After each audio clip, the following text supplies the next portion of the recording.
अल्लाहुम्मा सल्ली अला मुहम्मद व अला आलि सय्यिदिना व मौलाना मुहम्मद व बारिक व सल्लिम व सल्ली अलैहि। अस्सलाम वालेकुम दोस्तों, क्या हाल चाल है? ठीक ठाक है, अल्हम्दुलिल्लाह मैं भी ठीक हूँ। फ्रेंड्स, मैं आपको आज बताने वाला हूँ कि हम किस तरह पांडा फाइकस के पौधे को कटिंग के थ्रू उगा सकें। तो ये मैंने कटिंग्स ली हैं उसके लिए। एक ये देखें कटिंग्स है, तो एक ये है, ये काफ़ी बड़ी है, इसको हम छोटा कर लेंगे, ठीक है। और फ्रेंड्स, ये भी छोटी सी मुन्नी सी, ये भी कर लेंगे हम, 3 हो गई। तो ये भी है, इसको मैं इसके साइड ब्रांचेस जो है ना काट लेता हूँ, ठीक है। ये भी हमारी बन गई, इसको भी हम लगा देंगे,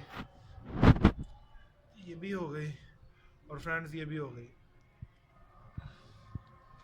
और आखिरी वाली ये है, देखें, ये फाइकस फैमिली से ताल्लुक़ रखने वाली है और इसका नाम है पांडा फाइकस। और इसका 200 वो भी बनता है, बोनसाई भी बनता है, और ये काफ़ी महंगी है, बहुत एक्सपेंसिव पौधा है। इसका 1 फुट का पौधा तकरीबन 1000 रुपये में है। तो मैंने इसको, मुझे मिला तो मैंने उसकी कटिंग्स उतार ली, और मैं आज आपको हम सीखने वाले हैं कि किस तरह हम इसको ग्रो कर सकते हैं घर में कटिंग्स के थ्रू।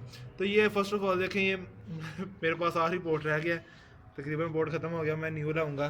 और ये गार्डन सॉइल है, इसमें मैं इसको लगाने वाला हूँ। तो फर्स्ट इसको ना हम पहले फैचअप कर लेंगे, भर लेंगे इसमें। ये हमने भर लिया, और थोड़ी सी भर लें। ले फ्रेंड्स, हमने अब इसको भर लिया। अब हमने क्या करना है, इन कटिंग्स को ऐसे लगाना, मर्ज करना साथ, ऐसे ऐसे बिल्कुल। और ये देखें फ्रेंड्स, ये नोड एरिया है जहाँ से रूटिंग शुरू होती है, जहाँ से पत्तों की ग्रोथ शुरू होती है, वहाँ से ही रूटिंग की ग्रोथ शुरू होती है। तो आप ऐसे इसको मर्ज कर लें, ठीक है। ये पत्ते जो हैं एक्स्ट्रा, ये उतार दें, ठीक हो गया। तो इसको भी ऐसे साथ मर्ज कर लें। ये भी है छोटी सी, इसको भी कर लेते हैं। ये है एक हमारे पास, इसको भी कर लेते हैं। अब देखें दोस्तों, ये मैंने इसको मर्ज कर लिया, ये देख लें। अब हम ये इस सॉइल में इसको करने वाले हैं।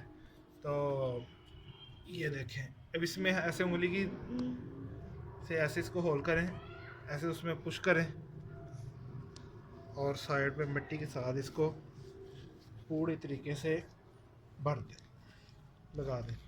ले फ्रेंड्स, ये हमारी कटिंग्स लग गई हैं। तो अब इसको हम पानी देंगे।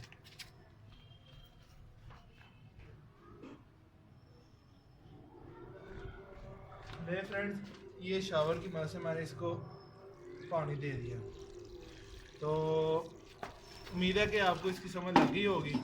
तो बाकी जो है ना, इसको हम रखेंगे शेड में, इसको धूप में नहीं रखना हमने, क्योंकि अगर हम इसको धूप में रखेंगे तो इसकी ग्रोथ, मिट्टी जल्दी खुश्क हो जाएगी, फिर इसको पानी देंगे तो ऐसे कटिंग्स हिलेंगी और इसकी ग्रोथ ठीक नहीं होगी। इसको हम शेड में रखेंगे, और फिर इंशाल्लाह मैं आपको इसको ग्रोथ पार्ट 2 में इसकी ज़रूर दिखाऊंगा।